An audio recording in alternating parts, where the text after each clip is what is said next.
মাননীয় প্রধান উপদেষ্টা professor doctor Mohammad Yunus Deutsche Welle বিশেষ সাক্ষাৎকারে আপনাকে স্বাগত জানাচ্ছি। অসংখ্য ধন্যবাদ আপনার আসার জন্য। আপনি 1 মাস আগে দায়িত্ব গ্রহণ করেছেন, তো এই দায়িত্ব গ্রহণের পর এখন অবধি কোন কোন বিষয়কে অগ্রাধিকার দিচ্ছেন? আমার তো অগ্রাধিকার দেবার কথা না, অগ্রাধিকারগুলো সামনে এসে গেছে, আমি বাছাই করার সুযোগও পাইনি। এটা হলো যে শান্তি শৃঙ্খলা সবার প্রথমে, যেহেতু এটা বিপ্লবের মাঝখান দিয়ে আমরা এসেছি, সরকার গঠন করেছি এখানে, কাজে প্রথম দায়িত্ব হলো যে এটা শান্তি শৃঙ্খলা নিয়ে আসা। তো সেটার উপরে জোর, বিশেষ করে একটা ভীষণ আগ্নেয়গিরির অগ্নুৎপাতের মতো এটা ঘটনা ঘটেছিল যে বিপ্লব, এরকম বিপ্লব বাংলাদেশের ইতিহাসে কখনো হয় নাই। অন্য দেশের ইতিহাসে এরকম বিপ্লব আছে কিনা আমার জানা নাই। ছাত্ররা রাস্তায় গিয়ে এমন আন্দোলন করেছে যে সরকারকে বিদায় নিতে হয়েছে। এমন একটা সরকার যেটা তার শক্তি বলে, নিজের শক্তি দেখিয়ে এদেশ শাসন করে যাচ্ছিল, তো সে সরকারকে উৎখাত করেছে ছাত্র জনতা মিলে। কাজে এই ছাত্র জনতার এই অভ্যুত্থান, এই বিপ্লবের ফলে আমরা এসেছি। আমাদের প্রথম কাজ হলো যে এইটাতে এখন শৃঙ্খলা নিয়ে আসা, যেখানে আইন কানুন সব কিছু ভণ্ডুল হয়ে গেছিলো। মানুষ মৃত্যুবরণ করছিল পথে, রাস্তার উপরে,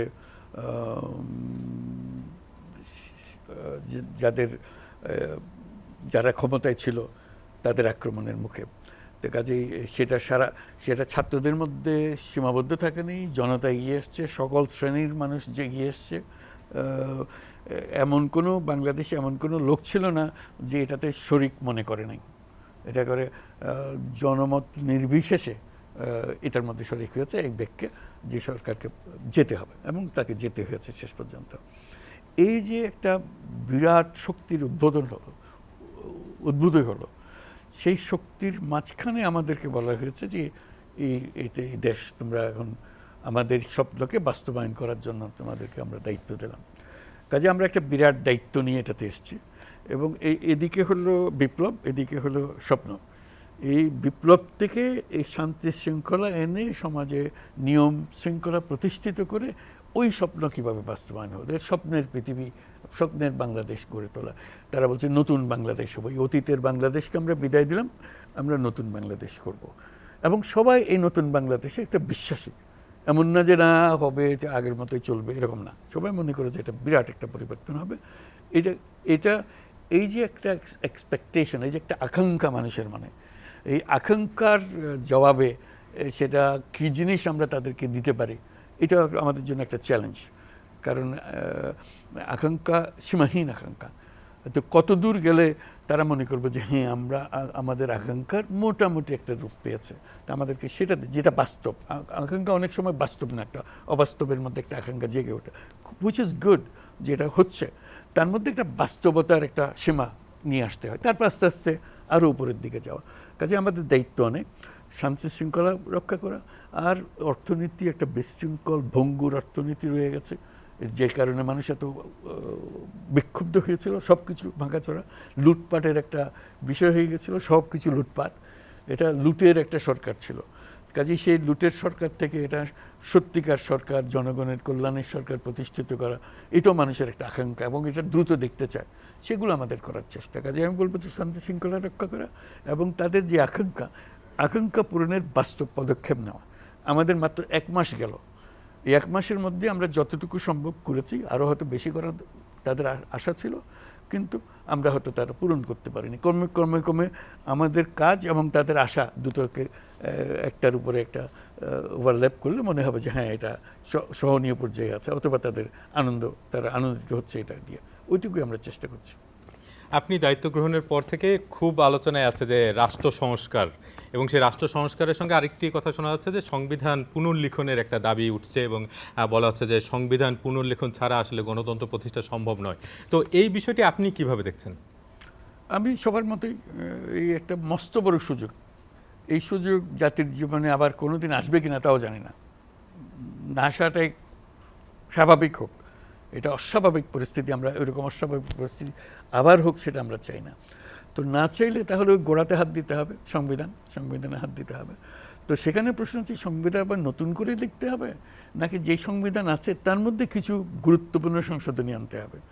এই দুটো নিয়ে একটা মতভেদ আছে। কেউ বলে যে না, আগাগোড়া লিখতে যেন না, তাহলে অনেক বিষয় আসবে যেগুলোতে মতের মিল হবে না, বরং যেগুলোর ব্যাপারে একেবারে সবাই একমত সেগুলো করে ফেলে, আর বাকিটা বাদ দেন।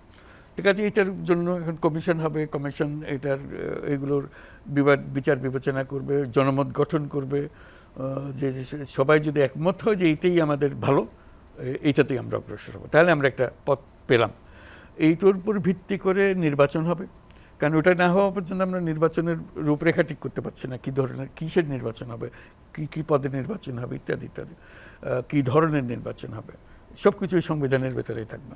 কাজে ওইটার পরে আমরা পরবর্তী নির্বাচন কমিশন ইত্যাদি, নির্বাচনের আইন কানুন এগুলো ঠিক করতে হবে।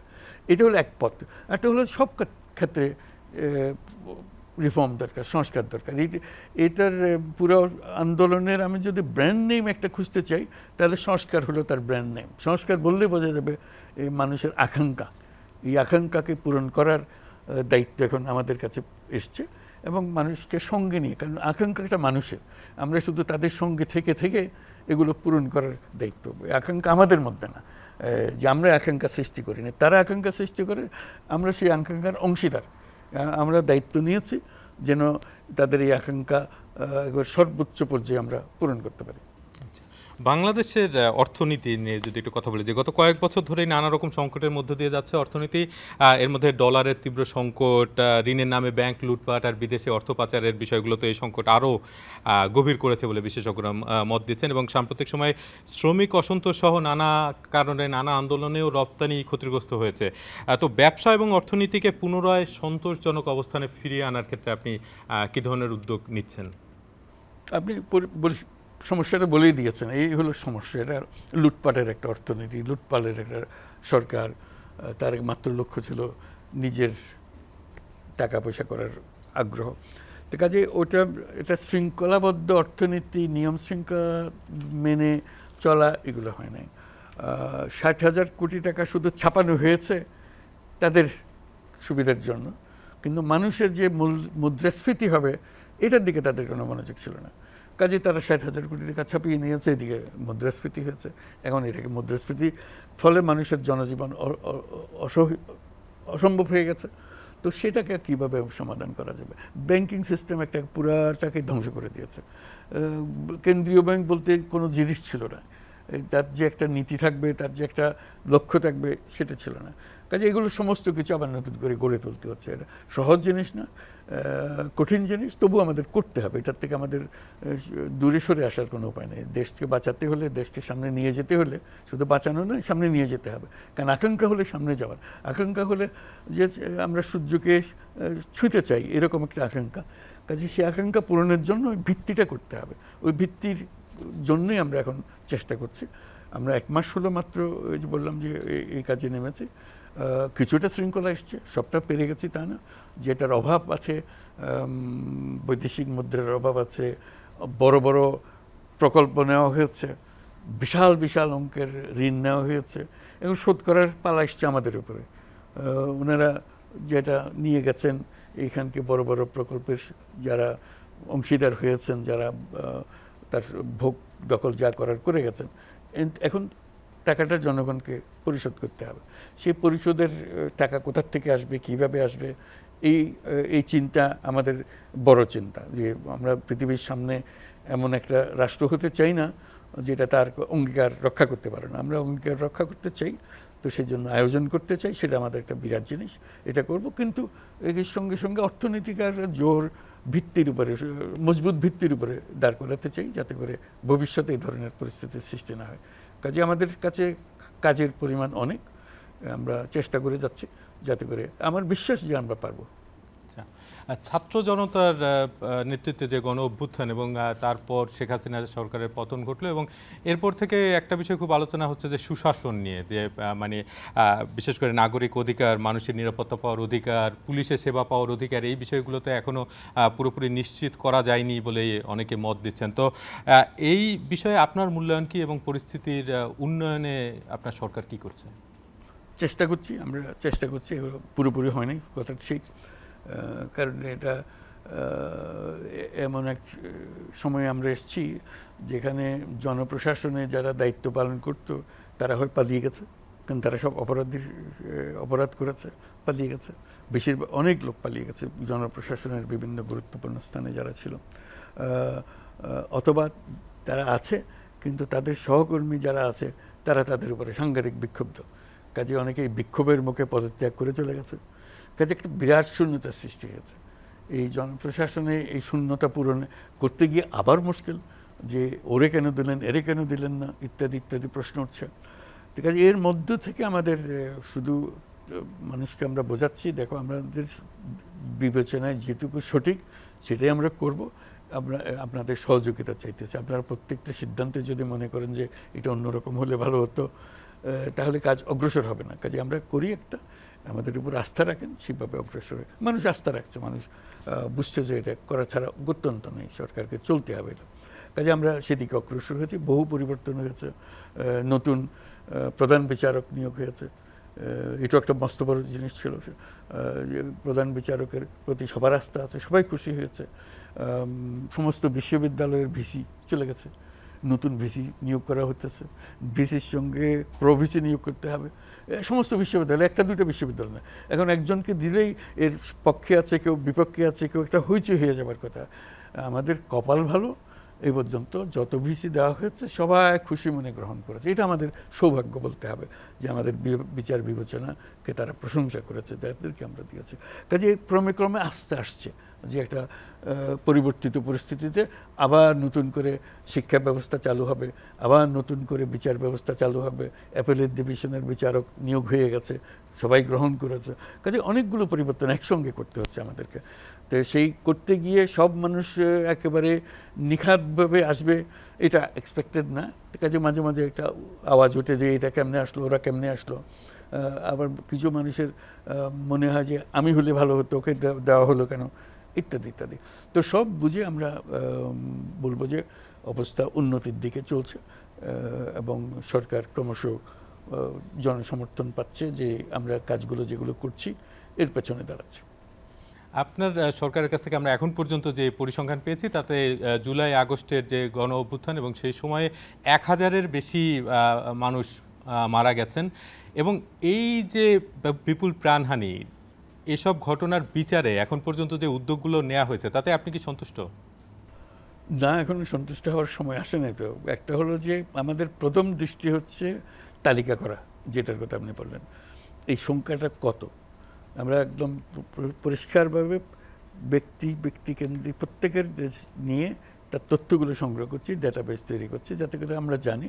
কারণ আমাদের ভয় হলো আমরা যদি এটা না করি কিছুদিনের মধ্যে ভুয়া শহীদ, ভুয়া ইত্যাদি শুরু হয়ে যাবে। কাজে ওটার থেকে আমরা বাঁচতে চাই যে এটা না হয়। কারণ আমরা ওয়াদা করেছি যে প্রত্যেকটা শহীদ পরিবারের দায়িত্ব আমরা গ্রহণ করব, সরকারের পক্ষ থেকে আমরা গ্রহণ করব। কাজে এটা সংখ্যা নির্দিষ্ট হয়ে যেতে হবে, যাতে আরেকজন 1 বছর পরে এসে না বলে আমিও, আমার পরিবার তো শহীদ পরিবার, এটা যেন বলতে না পারে। সব শহীদ পরিবারের খবর। এবং সবাই হাসপাতালে যায় নাই, কেউ মৃতদেহ বাড়িতেই নিয়ে গেছে, কাউকে বলেও নাই যে তার ছেলে মারা গেছে, শহীদ হয়েছে, ও জানাজা পরে দাফন করে ফেলেছে। এখন আমরা খুঁজে বার করতেছি এরকম কারা কারা আছে। তো কাজে এটা একটা এখন মোটামুটি হয়ে গেছে। এটা আরও কিছু কিছু হয়তো আসবে, সেটা ফোটা বড় অঙ্কের আসবে না এটা। এবং তাদের দায়িত্ব নেওয়ার কথা উঠেছে। আমরা একটা ফাউন্ডেশন করেছি, এই যাতে করে স্থায়ীভাবে এটা করে প্রত্যেক বছর গিয়ে বাজেটের দিকে টাকা নিয়ে করার দরকার নেই। এইটা ফান্ড হবে, সবার সেখানে দান থাকবে, সমর্থন থাকবে, তাদের টাকা পয়সা দেবে এই ফাউন্ডেশনে। দেশের মানুষ ফাউন্ডেশন দেবে, বাংলাদেশি মানুষ পৃথিবীর চারদিকে আছে তারা ফান্ড দেবে শহীদ পরিবারকে সমর্থন জানানোর জন্য, তাদের দেখভাল করার জন্য। কাজে এই ফাউন্ডেশনটা একটা স্থায়ী ফাউন্ডেশন, পরিবারের দেখাশোনা করা, এগুলো আমরা করছি।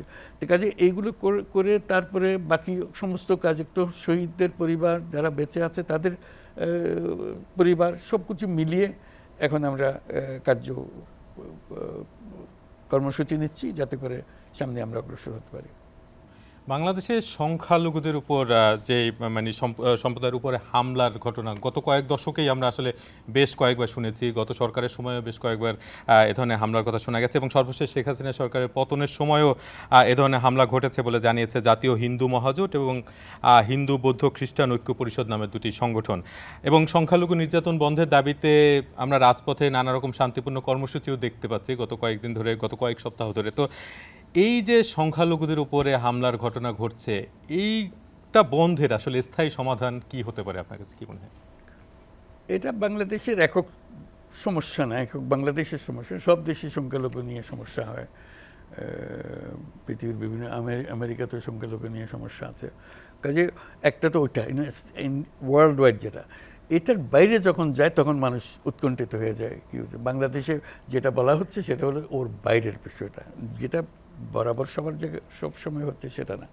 তো আমরা বলছি যে এরকম যদি হয় তো সেটা আমাদের দায়িত্ব না হওয়াটা সরকারের দায়িত্ব। সরকার তো বলছে সব মানবিক কনস্টিটিউশনে, সংবিধানের যত রাইট দেওয়া হয়েছে এটা সবার প্রাপ্য। কাজেই আমরা তো হিন্দুর প্রাপ্য, মুসলমানের প্রাপ্য কি বৌদ্ধের প্রাপ্য এরকম করে ভাগ করে করে কনস্টিটিউশনে দিই না। কাজে সরকারের দায়িত্ব হলো যে এই অধিকারগুলো প্রতিষ্ঠিত করা। এই অধিকার প্রতিষ্ঠিত করলেই আর ধর্মীয় বিভাজনের প্রশ্ন উঠবে না। কিন্তু ইতিমধ্যে এগুলো যতদিন প্রতিষ্ঠিত না হচ্ছে, যদি বিশেষ কারণে এরকম হয়ে থাকে, এটা আমাদেরকে সে দায়িত্ব নিতে হবে। তবে আমরা বলবো যে যেই পরিমাণ প্রচার হচ্ছে সেই পরিমাণ আমাদের দৃষ্টিতে আসছে না। আমরা বারে বারে খোঁজখবর নিচ্ছি, কিন্তু মনে হচ্ছে না যে অত বড় কিছু হয়েছে। অনেকে এটা রাজনৈতিক কারণে ব্যবহার করছে, এটা একটা দোষ ধরার জন্য, যে এটা খুব সেন্সিটিভ একটা বিষয়, এটা বললে সবাই আটকে ওঠে, তাই তো এটা অন্তর্বর্তীকালীন সরকারের বোধহয় একটা বিশেষ অপরাধ যেটা তাদের হয়ে যাচ্ছে। তা আমরা মনে করি না যে সেরকম কোনো বিষয় হচ্ছে। এটা আমরা যেটুকু আছে সেটুকু যাতে আরও কমে যায়, এটা না হয়, শূন্যের কোঠায় পৌঁছে, সেটা বরাবরই আমরা চেষ্টা করে যাব। আরেকটি বিষয় হচ্ছে ভারত বাংলাদেশের সবচেয়ে বড় প্রতিবেশী এবং দুটো দেশ নানাভাবে একে অপরের উপর নির্ভরশীল, কিন্তু কোট আনকোট ভারতের শক্তিশালী মিত্র হিসেবে পরিচিত। শেখ হাসিনা সরকারের পতনের পর থেকে দুই দেশের মধ্যকার সম্পর্কে কিছুটা টানাপোড়েন দেখছেন বিশেষজ্ঞরা। প্রতিবেশীর সঙ্গে সম্পর্কের ক্ষেত্রে আপনি কোন বিষয়গুলোকে প্রাধান্য দিচ্ছেন? ভারত আমাদের প্রতিবেশী এবং আমাদের একমাত্র প্রতিবেশী বলা যায়, কারণ চারদিক থেকে ভারত আমাদের আছে। কাজেই তার সঙ্গে আমাদের সবচেয়ে ভালো সম্পর্ক যা সম্ভব তা হওয়ার উচিত এবং হবে। এটা ছাড়া আমাদের তাদেরও গত্যন্তর নেই, আমাদেরও গত্যন্তর নেই। কারণ কেউ কারো প্রতি বিরূপ হয়ে যদি আমরা সম্পর্ক গড়ে তুলি, এটা কারোর জন্য ভালো না। কাজে আমাদের সর্বাত্মক চেষ্টা হবে যে সবচেয়ে সুসম্পর্ক বজায় রাখা, একেবারে বন্ধুত্বের শীর্ষ পর্যায়ে নিয়ে যাওয়া, এটাই আমাদের উদ্যোগ। যে সমস্ত বিষয়ে আমাদের মতবিরোধ আছে, থাকে, প্রতিবেশীর সঙ্গে একটা মতবিরোধ হবে, এটা দেশের ভেতরেও মতবিরোধ থাকে, দেশের এক অংশের সঙ্গে এক অংশ। বাংলাদেশের চেয়ে ভারতে এটা অনেক বেশি, বিশেষ করে পানিকে কেন্দ্র করে একটা বড় সমস্যা ভারতে আছে। কাজে আমাদের সঙ্গে ভারতের যে সমস্যা তার চাইতে খারাপ সমস্যা ভারতের অভ্যন্তরীণ সমস্যা আছে। কাজে পানি সমস্যা একটা আছে, কাজে সেটাকে কীভাবে বন্টন হবে, তো সেটা আমরা বারে বারে যেটা উল্লেখ করছি যে এটা তো আন্তর্জাতিক কতগুলো আইন আছে। কাজে আমাদেরকে নতুন করে আবিষ্কার করার কিছু নেই। আমরা যদি উভয়পক্ষ আন্তর্জাতিক আইন মেনে ফেলি তাহলে এটা সমাধান হয়ে যাবে। কেউ কারো আমাদের ইচ্ছা থাকলেও এর চেয়ে বেশি পাবো না, তাদের ইচ্ছা না থাকলেও তাদেরকে এটা আন্তর্জাতিক আইনের মধ্যে আসতে হবে। কাজে ওইটুকুই আমরা করব। আর যেগুলো বিরাট বিসম্বাদ মাঝে মাঝে হয়, সেগুলো যে কোনো প্রতিবেশীর সঙ্গে হয়, সেটা আপোষে আলাপ করে ফেলা। তার এর মানে নয় যে আমাদের বন্ধুত্বে ফাটল ধরেছে, চির ধরেছে, এরকম কিছু না। আমাদের বন্ধুত্ব বরাবরই শক্ত মজবুত বন্ধুত্ব থাকবে এবং সেই বন্ধুত্বকে আরও উচ্চ পর্যায়ে কীভাবে নেওয়া যায়, তো সেটার জন্য আমি এখন আশাবদী সার্কের কথা বলছি। সার্ক আমাদের ঘনিষ্ঠ করে দিচ্ছিল একে অপরের সঙ্গে, সেটা ভারতের সঙ্গে তো বটেই, আমাদের আরও প্রতিবেশী যারা আছে তাদের সবার সঙ্গে আমাদের সম্পর্ক গড়ে তোলা একটা পরিবার, সার্ক পরিবার ছিলাম আমরা। ওই পরিবারের কাঠামোতে আমরা ফিরে যেতে পারি কিনা, যাতে করে শুধু ভারতের বিষয় না, আমরা এই দক্ষিণ এশিয়ার যত দেশ আছে সবাই যেন পরস্পরের সঙ্গে বন্ধুত্বপূর্ণ সম্পর্ক বজায় রাখে। কারণ একে অপরের সঙ্গে বন্ধুত্বপূর্ণ সম্পর্কের ঘাটতি হলে তখন আমরা সবাই সাফারার হব, যদিও ডাইরেক্টলি আমরা ইনভলভ না, কিন্তু সাফারার হয়ে যায়।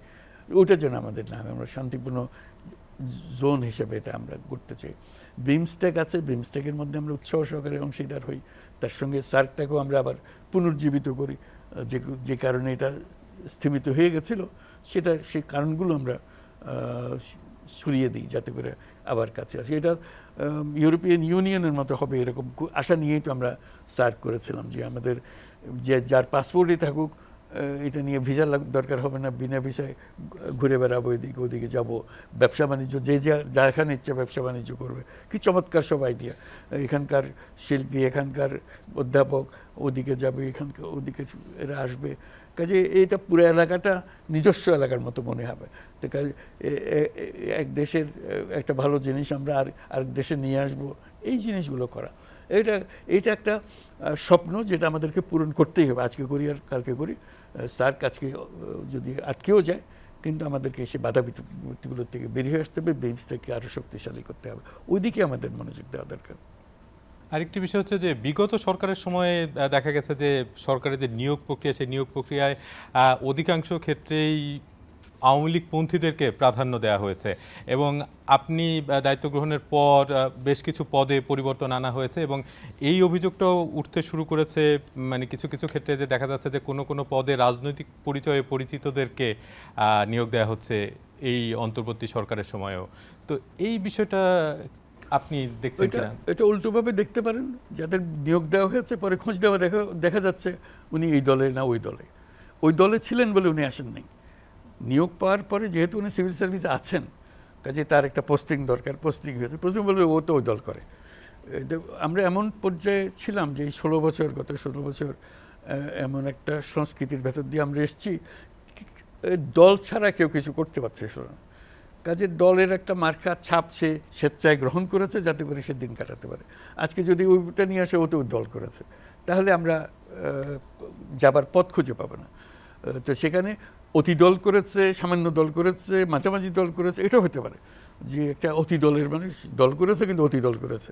তো সেটা যাতে আমাদের না আসে। আর যদি নিম দল করেছে, ও বেচারা কাজ করতেছিল, তার ওই পরিচয় না হলে সে পারতেছিল না, তাকে চাকরিতে বরখাস্ত করে দিচ্ছে, অনেকে বরখাস্ত হয়ে আছে।